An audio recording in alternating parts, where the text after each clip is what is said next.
Welcome to Mars. Utah either resembles Mars or the moon. It's otherworldly, and Arches National Park, there simply is no reason to try and describe it. Pictures do a much better job, but actually being there firsthand and experiencing it is key. Much of Utah, and especially the national parks there, are a poignant reminder of what planet Earth has been up to for hundreds of millions of years. The national parks serve to foster a deep appreciation for nature and for the planet. I felt a deep sense of awe and reverence for time. Our lives are just a split second relative to the natural phenomenon in these parks, and nature is witness to that.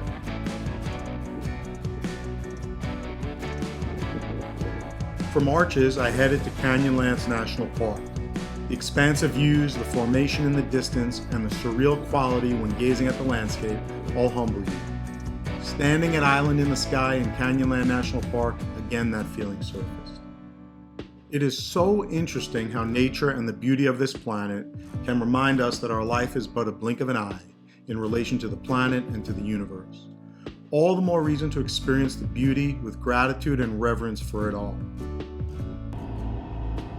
I had a route plugged into the GPS leaving Moab, which was supposed to take me to a campsite in the direction of tomorrow's anticipated plan.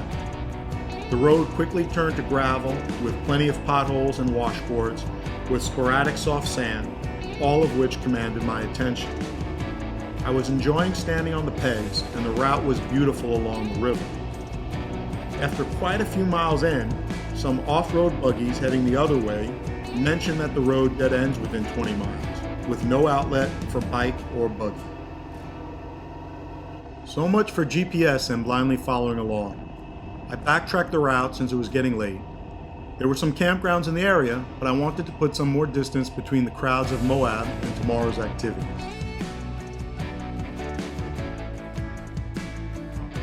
I jumped on the main road, plugged in the campground, and opened up the throttle. I was passing Needles and a sign that said Campground Recreation and Camping. I decided to check it out. 6 miles off the main highway, I ended up at a campground called Windwhistle. The name should have been enough to have me give it a second thought, but I was committed. Setting up the tent, here comes the wind. Random gusts of wind that proceeded to blow everything in multiple directions. Welcome to Windwhistle Campground. At sunset, I met a guy named Mark a few campsites from me. He was probably in his 70s, and I listened to his stories. A theme came out in his stories. He talked about letting go and not complaining. He talked about just being, and this is why he loves to camp under the stars. This was all said in reference to a friend he has who complains too much, but I listened intently. These were words that I took to heart. If there's nothing you can do about something, don't worry about it. Let it go. Be in the moment. That was his message. As the sky lit up with stars, we shook hands and wished each other a good night. The people you meet on the road, that's what it's all about.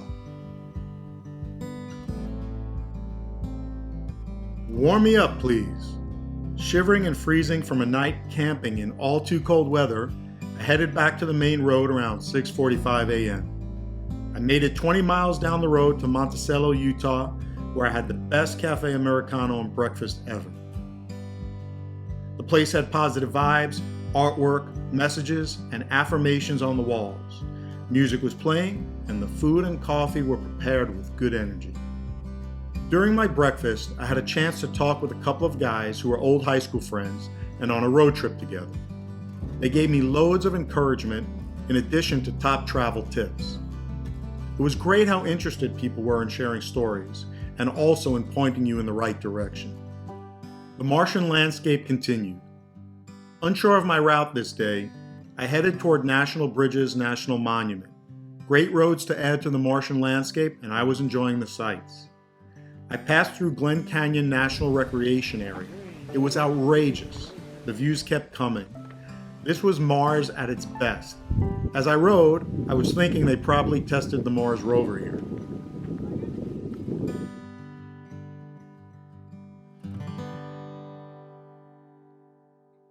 On the ride to Capitol Reef Park, the terrain changed dramatically. I was no longer on Mars. I was on the moon. The color changed, the rock formations, everything looked different in the blink of an eye. Wait, I was back on Mars. Entering Capitol Reef, once again, the red planet revealed itself. I was happy to have found a hotel and take a long shower. It was another good day, gratitude. This day was the culmination of 2 weeks on the road. I was at the stage where this had become the new normal, traveling on the motorcycle. It was awesome, but I missed my girls. I would reflect on the 2 weeks during the ride tomorrow, and would look forward to pulling together some of the moments in pictures and writings.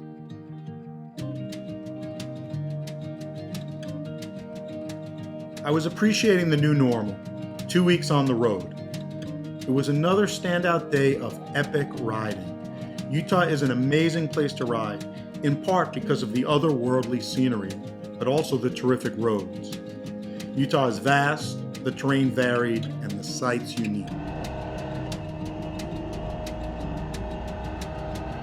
Highway 12, the $1 Million Road, not to be confused with Colorado's $1 Million Highway.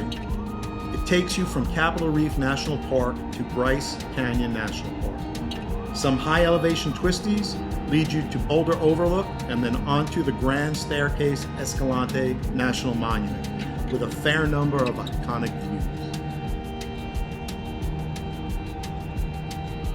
The temperature on the way to Boulder had dropped considerably, but it was a nice change rolling on the throttle through the turns on a road in the forest. It was also a break from the Martian and lunar landscapes. I was really impressed with Highway 12 and the way that it moves you through such diverse settings. What a ride, what a day.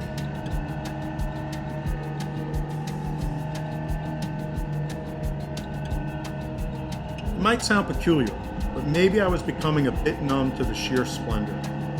Maybe it was becoming too normal, seeing such miraculous natural wonders every day. I think a rest day would be needed to reflect on the experiences. There was probably a lesson in this for day-to-day life about not taking things for granted. When certain things are a regular part of what you experience frequently, it becomes the new normal. Practicing gratitude for the regular day-to-day stuff and people in your life is equally, if not more important, than being grateful for those extraordinary things.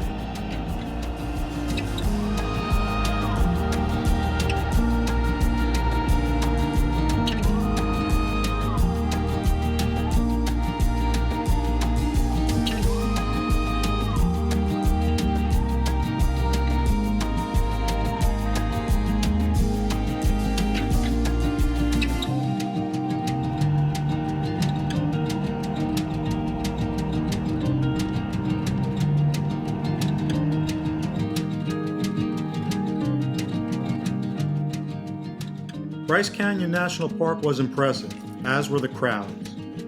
On the motorcycle, I was only exploring these parks from the road and scenic overlooks. I knew I was missing much of the experience that I'd gained from hiking the trails. It just was not a priority for me on this trip. I was focused on the riding. I still felt a great sense of appreciation for the national parks in Utah, but there was so much incredible stuff to see and experience on the road between parks. I decided to shake things up a bit and go in the direction of Cedar Breaks National Monument in Brian Head. I wanted to have a rest day away from the tourists and major tourist destinations. The ride from Bryce to Cedar Breaks took me to high elevations. Cedar Breaks National Monument North View was over 10,000 feet. The views from the overlook were dramatic, outrageous views and super roads. It was off-season between winter skiing and summer crowds, so I felt like I had all the roads to myself. The wind howled, and the setting was a backdrop for a different Utah. The high elevation left certain areas barren, but beautiful nonetheless. The roads and camber changes created an exciting rhythm to the ride. This night was my last night in Utah.